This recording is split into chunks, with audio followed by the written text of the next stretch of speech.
Hello, welcome to ExamPadi. Our topic today is the demand for money and supply of money.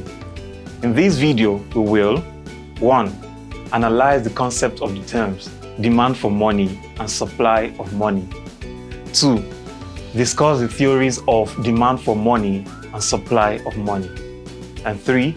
Explain the factors that influence the demand and supply of money. When you think of demand, what comes to mind? Have you ever been in any bustling market in Lagos with naira notes in your pocket to buy food, clothes, and maybe even a gift for a friend?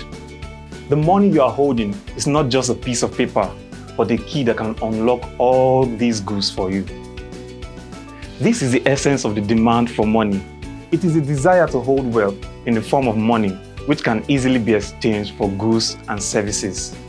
The demand for money is a fundamental economic concept crucial to understanding how individuals and businesses manage their finances in an ever-changing economic landscape. Furthermore, the demand for money arises from the need to conduct everyday transactions and ensure liquidity for unforeseen expenses. It is important to note that individuals and businesses do not hold cash for their own sake, but to facilitate future transactions. The demand for money in economics is known as liquidity preference. The demand for money has been studied and analyzed by economists through various theoretical frameworks, helping to provide insights into the factors that influence why individuals and businesses hold money for different purposes. The three prominent theories of demand for money are 1. The quantity theory of money. The quantity theory of money is a fundamental concept in economics that suggests a direct relationship between the supply of money in an economy and the price level of goods and services. The theory was originally formulated by Nicholas Copernicus in 1517 and later popularized by economics Milton Friedman and Anna Schwartz. It poses a direct relationship between the quantity of money in circulation and the price level in an economy. According to this theory, people demand money for transactions, and the demand for money is proportional to the nominal income and the velocity of money. That is, the rate of which money changes hands. The quantity theory of money emphasizes the role of money as a medium of exchange and its impact on the overall price level. 2. The Keynesian liquidity preference theory, proposed by John Maynard Keynes.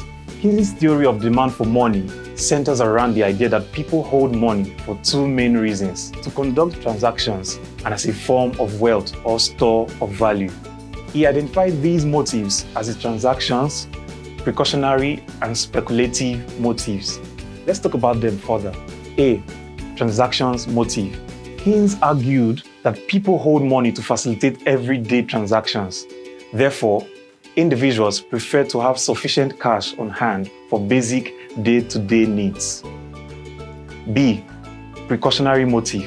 Individuals prefer to have additional liquidity in case an unexpected cost arises that requires a substantial outlay of cash. C. Speculative motive. The speculative motive refers to holding money to take advantage of expected changes in interest rates. Keynes also believed that individuals and businesses decide how much wealth they want to have in the form of money versus other assets, such as bonds or stocks. When interest rates are low, demand for cash is high and individuals may prefer to hold assets until interest rates rise. 3. The Barnmore-Tobin model. This model, developed by economics William Barnmore and James Tobin, combines the transaction and precautionary motives for holding money. It introduces the concept of inventory model of money demand. Individuals and firms need to save money to meet transaction needs, but they must balance this with the cost of time and effort spent converting other assets into money. The model suggests that optimal money holdings depend on the interest rates, the cost of converting assets, and the frequency of transactions. It is crucial to note that these theories offer different perspectives on why people hold money, considering transactions, interest rates, income levels, and economic uncertainty. Do you agree? Now let's talk about factors influencing demand for money. These factors include 1. Income levels. Individuals and businesses generally require more money to meet their higher spending levels as income increases. 2. Interest rates. Higher interest rates can reduce the demand for money as people are more inclined to invest their funds to earn interest rather than holding money that provides no interest. 3. Price levels. Higher prices mean more money is needed to conduct duplicate transactions, increasing the demand for money. 4. Technological advancements. The availability of electronic payment methods can reduce the need for physical cash, affecting the demand for money. 5. Economic uncertainty. During uncertain times, people may hold more money for precautionary reasons, which may likely increase the demand for money.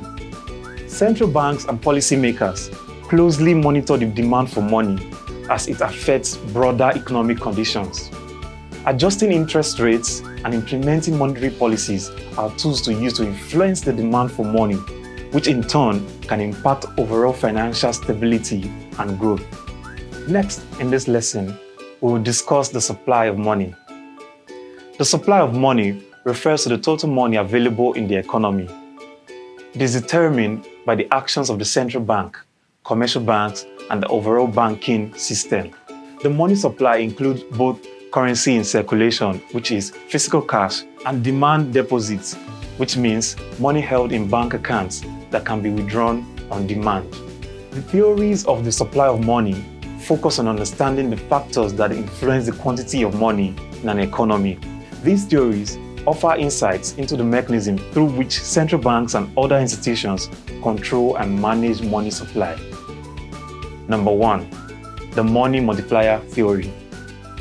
The money multiplier theory explains the relationship between monetary base, which is reserves held by the banks and currency issued by the central bank, and the broader money supply, which is currency held by the public and various forms of bank deposits. It suggests that a change in the monetary base can result in a more significant shift in the money supply through fractional reserve banking. The process works as follows. 1. Banks are required to hold a certain percentage of their deposits as reserves. 2. Banks can lend a portion of their excess reserves when the central bank injects more money into the economy.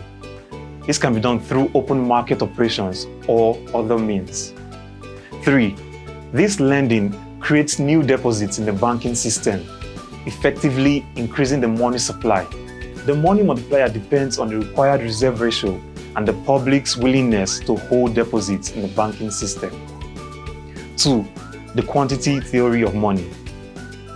The quantity theory of money is an economic concept that relates changes in the money supply to changes in the price level. It suggests that the money supply has a proportional impact on the price level when the velocity of money, which is the rate at which money circulates, and actual economic output remain relatively stable. The equation of exchange often associated with this theory is expressed as money supply multiplied by velocity of money equals price level multiplied by real output.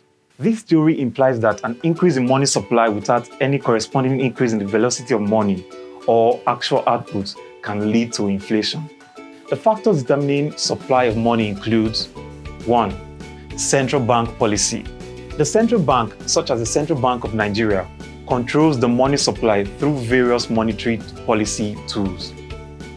Open market operations, discount rates, and reserve requirements influence the amount of money in circulation. 2. Commercial bank actions. Commercial banks play a role in creating money through fractional reserve banking. The new cash is effectively created when the banks lend out a portion of their deposits. 3. Monetary base. The monetary base, often called high-powered money, consists of currency in circulation and bank reserves held in the central bank. Changes in the monetary base can impact the overall money supply. 4. Banking system behavior. banks' lending and deposit activities affect the money supply. When banks are more aggressive in lending, the money supply increases. 5. Reserve requirements. The central bank can influence the money supply by changing the reserve requirements that banks are obligated to hold against their deposits. We've come to the end of this lesson.